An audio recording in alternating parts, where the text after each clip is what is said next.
ஆணும் பெண்ணும் கூடுவது தனது காம வெறியை தீர்த்துக் கொள்வதற்காகவே தவிர இனப்பெருக்கத்திற்காக அல்ல. பிள்ளை பெற்றுக் கொள்வதை நிறுத்திக் கொள்ள வேண்டும்.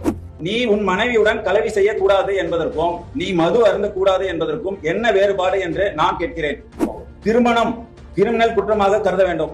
பெண்ணுக்கு கற்பப்பை தேவையில்லை. கற்பு, களவு என்ற சொற்களும் புலவர்களால் கற்பிக்கப்பட்ட பொருளற்ற சொற்களே. ஒரு மனிதன் ஒரு பெண்ணுக்குத்தான் உரியவன், ஒரு பெண் ஒருத்தனுக்குத்தான் உரியவள் என்பது அடிமைத்தனமே. எனது நோக்கமே சமுதாயத்தில் கல்யாண முறை ஒழிய வேண்டும் என்பதே. இல்வாழ்க்கை என்பது மூடத்தனமே. உலக நோக்கை கெடுப்பது இல்லறம். திருமணம் இயற்கைக்கு முரணானது. இல்வாழ்க்கை, குடும்பம் என்பதெல்லாம் காட்டு மிராண்டி காலத்திற்கு பொருந்தும், தற்காலத்திற்கு பொருந்தாது.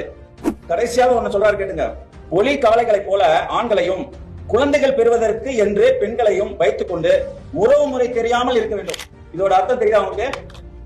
ஒரு மதுரையில ஒரு காளை இருக்குது, ஆண்டிப்பட்டியில ஒரு மாடு இருக்குது. அந்த காளையை கூட்டு வருவாங்க. ஆண்டிப்பட்டியில ஒரு 10 மாடு இருக்கும்.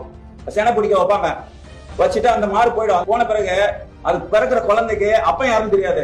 எந்த காலை கூட இருந்தோன்னு அந்த பெண் காலைக்கும் தெரியாது. இப்படி இந்த சமூகம் இருக்கணும்னு ஒருத்தர் சொல்லியிருக்காரு.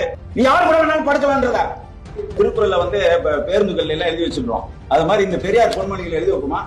கேவலமான பேச்செல்லாம் ஒருத்தர் பேசிவிட்டு அவரை இந்த தலைவரா எங்க தமிழ் இனத்துக்கு திணிக்கிறது நீங்க யாரு?